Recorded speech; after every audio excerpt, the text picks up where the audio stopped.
오늘 주시는 하나님의 말씀은 출애굽기 32장 1절에서부터 14절까지 말씀입니다. 제가 13절과 14절 읽도록 하겠습니다.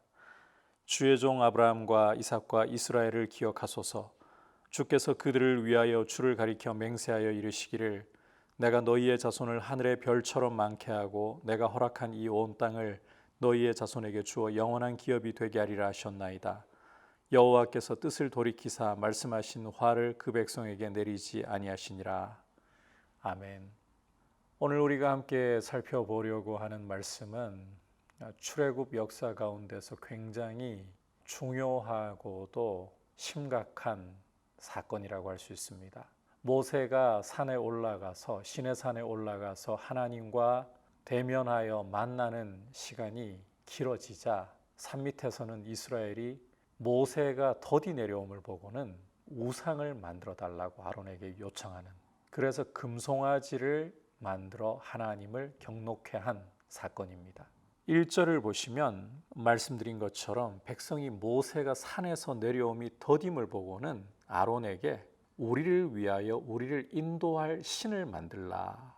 이 모세 곧 우리를 애굽 땅에서 인도하여 낸 사람은 어찌 되었는지 알지 못함이니라. 모세가 시내산에 올라가더니 내려오지를 않으니까요, 백성이 불안한 거예요. 하나님이 부르셔서 올라갔는데, 그렇다면 모세가 내려와서 자신들을 인도할 게 당연한 일 아닙니까? 그러나 이스라엘은 이런 믿음이 없는 거죠. 불안한 거예요. 그러니까 우리를 위하여 우리를 인도할 신을 만들라. 하나님도 못 믿겠고 모세도 못 믿겠고 새로운 신을 요구하는 겁니다. 자, 이와 같은 상황에서 아론은 모세와 함께 하나님의 역사를 나타낸 통로로서 백성들을 오히려 의의 길로, 진리의 길로 지도할 책임이 있는데 백성들의 요구를 들어줍니다. 금고리를 빼어 내게로 가져와라. 그리고는 받아서는 4절을 보시면 조각칼로 새겨 송아지 형상을 만들었다. 아론이 앞장서서 이 우상을 만드는 일을 해버렸다는 거예요. 누구보다도 모세와 더불어 하나님을 가까이서 경험했던 사람이. 자, 이렇게 아론이 금송아지를 만들자 이스라엘이 뭐라고 하는가? 4절 후반부를 보시면 아주 참 충격적인 말을 합니다. 이스라엘아, 이는 너희를 애굽 땅에서 인도하여 낸 너희의 신이로다. 여호와 하나님이 이스라엘을 인도해 내셨는데 이스라엘 백성은 지금 자기들이 내어놓은 그 금붙이로 만든 송아지 형상을 가리켜서 너희를 애굽 땅에서 인도해낸 너희의 신이다. 여호와 하나님은 온데간데 없어요. 불과 얼마 전에 하나님과 이 시내산에서 언약을 체결했는데 여호와께서 그들의 하나님이 되시고 그들은 여호와의 백성이 되기로 언약을 맺었는데 그 언약 온데간데 없이 이렇게 금붙이로 만든 이 송아지를 애굽에서 너희를 인도해낸 너희의 신이다. 아론은 여기에 한술 더 뜹니다. 이 송아지 앞에다가 제단을 쌓고 내일은 여호와의 절일이다. 이렇게 해서 백성이 우상 숭배를 하는 것을 앞장서서 방조하고 이끌어버리는 거예요. 우리가 이 모습을 보면서 어떻게 이스라엘이 이렇게 하나님께서 큰 역사를 보여주시면서 애굽에서 10가지 재앙으로 애굽 사람들을 치시고 홍해를 갈라서 마른 땅으로 그들을 행하게 하시고 바로의 추격하는 군대를 수장시키신, 그리고 이 일 전에 광야에서 이 만나를 먹이시고 반석에서 생수가 솟아나게 하셨던 이 은혜를 보고서도 어떻게 이렇게 할 수가 있는가?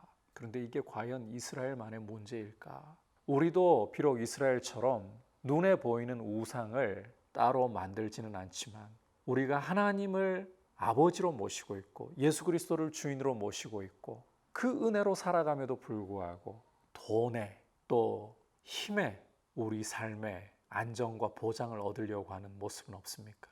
하나님보다 더 사랑하고 우리 주 예수님보다 더 사랑하는 모습은 없습니까? 그게 우상숭배인 거예요. 사도 바울은 탐심이 곧 우상숭배다. 눈에 보이는 어떤 형상을 만들어서 절하지 않아도 탐심이 곧 우상숭배다. 우리를 사랑하셔서 아들을 아끼지 않고 십자가에 내어주신 하나님의 은혜를 생각하고 우리 삶에 날마다 그 은혜로 돌보아 주시는 아버지의 사랑을 생각하고 하나님 아버지를, 우리 주 예수님만을 섬기는 믿음으로 서 있기를 축복합니다. 자, 계속해서 이제 하나님의 반응을 보면 7절부터 반응을 보이시는데 하나님께서 이스라엘의 이런 우상 숭배를 보시고는 진노하시죠. 당연한 일입니다. 하나님이 친히 언약을 맺어서 당신의 백성으로 삼으셨는데 얼마나 되었다고 돌이켜서 영적인 간음을 저지르고 있으니 그것도 금붙이로 만든 아무것도 할 수 없는 송아지 형상을 가지고 우리 신이라 이러고 있으니 하나님 얼마나 화가 나시겠어요. 진노하시는 게 당연하죠. 그런데 이 진노 가운데 하나님이 하시는 말씀을 좀 주목해야 되는데 7절을 보시면 모세에게 너는 내려가라 모세 네가 애굽 땅에서 인도하여 낸 모세 네 백성이 부패하였다. 하나님께서 모세 네가 인도한 모세 너의 백성이 부패했다. 이 너라는 표현이 굉장히 중요합니다. 그리고는 이 백성의 목이 뻣뻣하니까 내가 그들을 진멸해버리고 모세 너를 큰 나라가 되게 해줄게. 자, 이때 이제 모세가 하나님께 드리는 기도가 굉장히 또 중요한데 앞서 모세 너의 라는 표현을 강조했잖아요.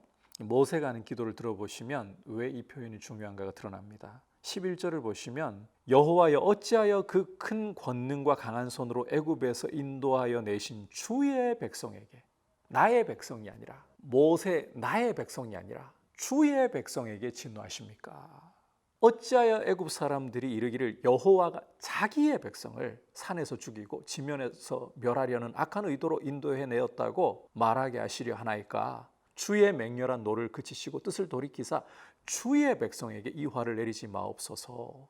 자, 지금 모세가 하나님을 막아서면서 하나님의 진노를 막아서면서 이스라엘을 위해서 간구하는데 이 모세의 말 속에서 제 백성이라고요? 나의 백성이라고요? 어째서 나의 백성입니까? 주의 백성, 하나님의 백성 아닙니까? 잘나도 하나님 백성, 못나도 하나님 백성, 하나님 백성 아닙니까? 하나님 백성이라는 사실을 기억하십시오. 뿐만 아니라 13절을 보시면 주의 종 아브라함과 이삭과 이스라엘을 기억하소서. 주께서 그들을 위하여 주를 가리켜 맹세하여 이르시기를 내가 너희 자손을 하늘의 별처럼 많게 하고 내가 허락한 이 온 땅을 너희 자손에게 주어 영원한 기업이 되게 하리라. 조상들과 맺으신 언약 어디 갔습니까? 하나님이 조상들과 약속을 하시기를 너희 자손을 하늘의 별같이 많게 하리라고 하지 않으셨습니까? 하나님이 그렇게 말씀하지 않으셨습니까? 그리고 가나안 땅 기업으로 주시겠다고 하나님이 약속하지 않으셨습니까? 자, 이렇게 모세는 내 백성 아닙니다. 잘나도 주님 백성이고 못나도 주님 백성, 주님 백성입니다. 그리고 주님이 하신 언약을 기억하십시오. 이 백성 하늘의 별처럼 많게 번성케 하시고 가나안 땅 기업으로 주겠다 하신 그 언약을 기억하십시오. 자, 주목할 것은 이 기도를 들으시고 14절에 여호와께서 뜻을 돌이키셨다. 말씀하신 화를 그 백성 이스라엘에게 내리지 않으셨다. 자, 하나님께서는 죄를 정말 미워하십니다. 특히 하나님을 버리고 이 영적인 간음 저지르는 것 하나님은 정말 미워하십니다. 하나님의 이 진노가 뭐 가볍다거나 가짜이거나 그런 게 아니에요. 진짜예요. 그런데 하나님께서는 모세에게 모세 네가 인도한 너의 백성이라는 말을 통해서 진노 가운데서도 모세가 하나님을 막아주기를 원하시고 진노 중에도 긍휼을 나타내기를 원하셨던 거예요. 하나님은 이스라엘과 언약을 맺으셨습니다. 그 언약을 모세가 하나님께 상기시켜 드리기를 원하셨던 거예요. 그래서 모세의 너의 백성, 그러자 모세가 어째서 내 백성입니까? 주님 백성, 잘나도 못나도 주님 백성, 주님 백성이라는 이 사실, 언약 백성이라는 사실을 모세가 강조해 주기를, 그리고 하나님이 이 백성에게 주신 언약을 기억하시기를, 언약 때문에 하나님이 진노 중에도 긍휼을 베푸신 것입니다.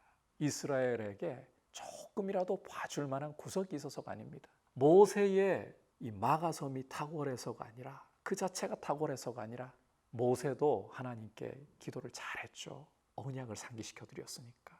중요한 것은 하나님이 언약에 당신을 묶으셨다. 이렇게 언약에 신실하신 하나님, 약속하신 것을 결코 저버리지 않으시는 하나님, 그 신실하신 하나님이 언약을 보시고 긍휼을 베푸시는 거예요. 근거 없이 긍휼을 베푸시는 게 아니라 진노 가운데서도 긍휼을 베푸실 근거가 언약인 거예요. 우리가 하나님 앞에 참 부족하고 죄를 짓고 자주 넘어져도 변함없이 하나님의 자녀로서 긍휼을 입을 수 있는 이유가 바로 예수님이 십자가에 흘리신 피로 세우신 새 언약 때문입니다. 그리고 모세의 마가성과는 비교할 수 없는 부활 승천하셔서 하나님 보좌 우편에서 영원히 우리의 제사장으로서 중보하시는 예수님의 중보 때문입니다. 그 은혜로 우리가 신앙생활을 유지할 수 있고 하나님의 자녀로서의 삶을 살아갈 수 있는 거예요. 이 큰 은혜를 주신 하나님께 감사하고 이 언약에 신실하신 하나님 앞에서 우리도 언약의 말씀에, 하나님의 말씀에 즐거이 순종하고 죄를 지을 때는 이 언약을 붙들고 철저히 회개하면서 주님 기뻐하시는 모습으로 순종하기를 결단하면서 주님께로 나아갈 수 있기를 축복합니다. 기도하겠습니다. 하나님 아버지, 우리의 마음이 어떤 것보다도 하나님 아버지와 우리 주 예수님을 사랑하고 의지하고 세상의 헛된 재물과 힘에 우리의 마음을 빼앗기지 않고 우리의 삶의 안정을 찾으려 하지 않게 하여 주옵소서. 십자가에서 아들의 피로 세우신 언약 때문에 우리를 포기하지 않고 붙드시는 하나님 아버지의 그 은혜를 생각하면서 언약 백성으로서 죄를 지었을 때는 속히 회개하고 십자가의 보혈을 의지하게 하시고 주님의 그 중보하심을 의지하여서 날마다 겸손히 보좌 앞으로 나아가 하늘의 능력을 힘입어 말씀에 순종하는 길을 걸어가게 하여 주옵소서. 예수님의 이름으로 기도드립니다. 아멘.